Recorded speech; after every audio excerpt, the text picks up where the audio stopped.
실제 사례를 보게 되면 결국은 대표적 사례가 지금 말씀드린 솔라나라는 코인이거든요. 그래서 솔라나는 초고속 처리, 그러니까 코인 중에서 가장 속도가 빠르다, 이렇게 보시면 됩니다.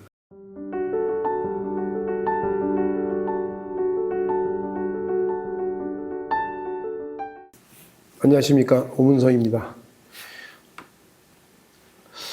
제가 하는 유튜브는 실은 지금 최근에 보면 계속 그 비트코인 가격이 오르고 내리고 하는 그런 문제들에 대한 관심이 굉장히 높은 거로 생각이 되지만, 제가 처음에 유튜브 시작할 때부터 저는 이제 이 블록체인에 대한 기본적인 어떤 그 나름대로의 그 분야에 대한 기본적인 지식들을 여러분들에게 전달해 드리기 위해서 제가 유튜브를 열었기 때문에 조금은 이제 기본적인 얘기들도 하면서 또 필요하면 비트코인 가격에 대한 얘기도 하고 뭐 이렇게 조금은 다양하게 이렇게 제가 이 유튜브 내용을 꾸려 나가겠습니다.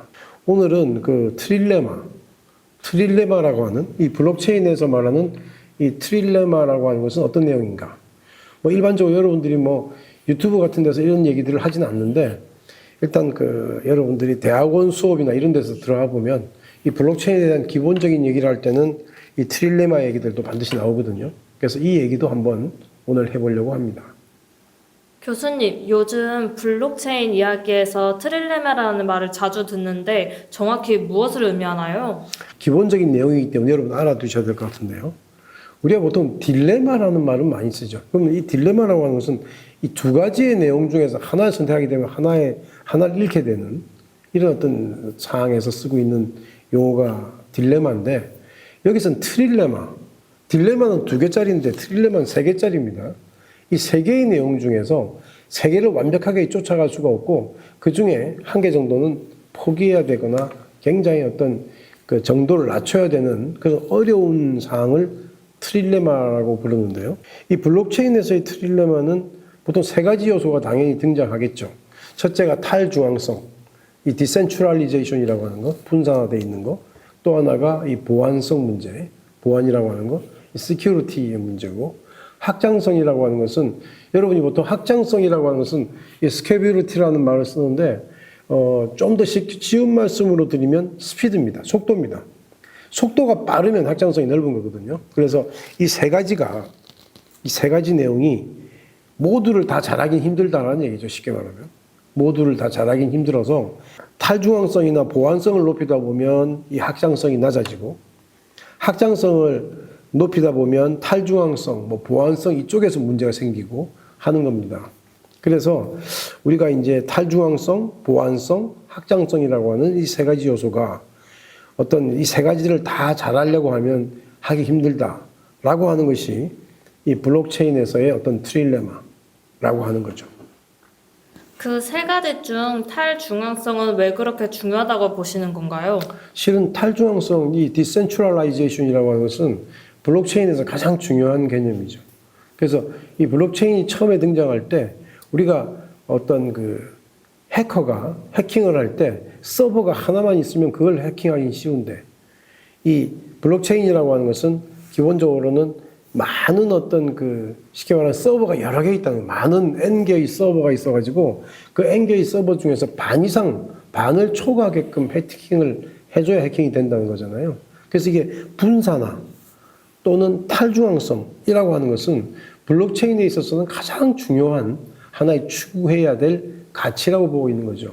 그래서 제가 지금 이 3가지가 탈중앙성, 뭐 보안성, 확장성이란 말은 했지만 그 중에서 이 3가지가 같은 정도로 중요한 것이 아니고 거기서 가장 중요한 것이 있다는 겁니다. 가장 중요한 것이 뭐냐? 이 탈중앙성이라고 하는 거죠. 그래서 우리가 블록체인에 대한 어떤 철학, 블록체인에 대한 기본적인 엄청난 장점이라고 하는 것이 탈중앙성에서 나오기 때문에 이 부분이 그렇게 중요하다고 보는 거죠. 많은 분들이 탈중앙성이 높을수록 보안이 강하다고 이해하는데 이 말은 정확한가요? 그래서 이게 탈중앙성이 높으면 보안이 강하다, 일반적으로는 맞는 말이죠. 하지만 이 탈중앙성이 높다고 해서 반드시 보안이 강한 건 아닌데, 일단 제가 조금 이제 조심해야 될 부분이, 제가 유튜브를 하면서 말을 전부 좀 더 그 내용을 어렵게 하게 되면 여러분들이 크게 흥미를 못 느낄까 봐 제가 아주 깊은 내용들은 제가 말씀을 못 드리겠고, 다만 탈중앙성과 보안성이라고 하는 것은 대부분 같은 방향으로 가거든요. 그래서 우리가 이 분산화가 잘 돼 있을수록 보안성이 높아지고 이것이 높아질수록 대부분은 이 속도는 늦춰지고 하는 건데 다만 꼭 그런 건 아니지만 그냥 대부분은 그렇다라고 여러분이 생각하셔도 그 문제는 없을 것 같습니다. 그래서 이 다만 분산된 구조에서 그 보안을 유지하려고 하다 보니까 그 검증 과정이 복잡해지고 그래서 그 결과 조금 처리 속도가 느려지는 구조가 되는 거. 그게 이제 스케일빌리티, 스피드의 문제하고는 이제 트레이드오프, 이게 배치된다는 뜻이고요. 그래서 탈중앙성과 이 보안을 동시에 지키려고 한다면 확장성이 조금은 희생이 되어야 된다라고 하는 개념을 제가 말씀을 드릴 수 있겠습니다. 그렇다면 확장성이란 정확히 어떤 문제를 말하는 건가요? 이 확장성이라고 하는 것은 제가 지금 말씀드렸다시피 하나의 어떤 속도의 문제이다. 우리가 좀 이따 말씀을 드리려고 했는데 우리가 이제 코인 중에서 솔라나라는 코인이 있습니다. 이 솔라나라는 코인이 코인 중에서 가장 속도가 빨라가지고 처리 속도가 빠르다는 얘기는요. 이 솔라나 가지고 여러 가지 거래를 할 때 다른 것보다 엄청 빠르다는 거죠. 그러니까 비트코인 같은 경우는 굉장히 시간이 늦단 말이에요. 속도가 늦단 말이에요. 그래서 뭐 누가 그러잖아요. 이 비트코인 가지고 이 스타벅스 가서 커피 한 잔 먹고 비트코인으로 이게 결제하려다 보면 뭐 한 10분 정도는 기다려줘야 된다라고 하는데 여러분 커피 한 잔 먹고 와서 돈 결제하면 10분씩 기다린다고 하는 건 정말은 굉장히 큰 불편함이잖아요. 그러니까 솔라나 같은 경우는 정말 2, 3초 만에 막 되니까 그래서 이러한 솔라나가 이제 확장성이 높은 코인이라고 보이는 건데요. 그래서 결국은 우리가 실생활에서 이 결제나 송금에 아주 효율적으로 쓰기 위해서는 반드시 확장성이 문제가 해결돼야 되거든요. 그런데 아까도 말씀드렸지만 확장성을 무리하게 확장 이렇게 하다 보면 탈중앙성이나 보안성이 약해질 수 있다라고 하는 거죠. 그래서 솔라나 같은 경우에 어느 게 지금 그 예를 들어서 비트코인과 솔라나에서 결국은 그 어떤 그 나름대로의 뭐 여러 가지 문제가 생길 수 있는 여지는 정말은 비트코인은 굉장히 느리게 되지만 그 문제 생길 여지는 좀 적고 솔라나 같은 경우는 최근에 미국에 뭐 솔라나 폰이 생겼다고 그래요. 솔라나 폰. 솔라나 폰에 그 안에 모바일에다가 솔라나를 넣고 다니면서 솔라나를 결제하는 거죠. 자, 이런 어떤 걸 보게 되면 아, 솔라나는 굉장히 어떻게 보면 우리가 쓰기에 편한 거죠. 솔라나 폰에다 솔라나를 탑재해서 쓰고 있는 거잖아요. 그리고 뭐 스타벅스에서 커피 먹으면 솔라나를 써야 되면 그 금방 뭐 커피 한 잔 받아 가는 거잖아요. 근데 비트코인 같은 경우는 뭐 일정 기간 동안 계속 기다려야 된단 말이에요. 왜냐하면 이중으로 출금이 될까봐 그걸 확인하는 과정이라는 게 필요하다는 거거든요. 그래서 이게 하나의 어떤 스케일빌리티, 확장성, 속도의 문제라고 생각하시면 됩니다. 실제 사례로 보면 이 트릴레마가 어떻게 드러나나요? 그러니까 트릴레마라고 하는 게 어떻게 드러나느냐. 실제 사례를 보게 되면 결국은 대표적 사례가 지금 말씀드린 솔라나라는 코인이거든요. 그래서 솔라나는 초고속 처리, 그러니까 코인 중에서 가장 속도가 빠르다. 이렇게 보시면 됩니다. 그래서 지금 이런 어떤 장점이 있기 때문에 우리가 보통 말하는 그 코인들 중에서 아주 주요 코인 안에 들어가는 거거든요. 솔라나. 여러분들이 많이 들어보셨을 겁니다. 솔라나라고. 그래서 초고속 처리, 그리고 대규모 트래픽, 그죠? 이 트래픽이라고 하는 게 우리가 보통 교통인데 고속도로처럼 빨리 된다는 거잖아요.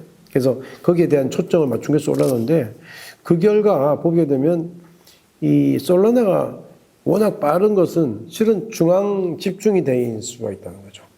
이게 하나의 어떤 단점인데 그래서 높은 성능의 장비를 들고 있는 사람들만 솔라나에서의 어떤 그 검증자, 이 밸리데이터로 참여할 수 있는 구조가 되어 있기 때문에 이건 굉장히 속도는 빠르지만 만약에 어떤 집중적으로 모여있는 그 거버넌스 때문에 문제가 생긴다면 솔라나는 문제가 생길 수 있는 여지가 있다.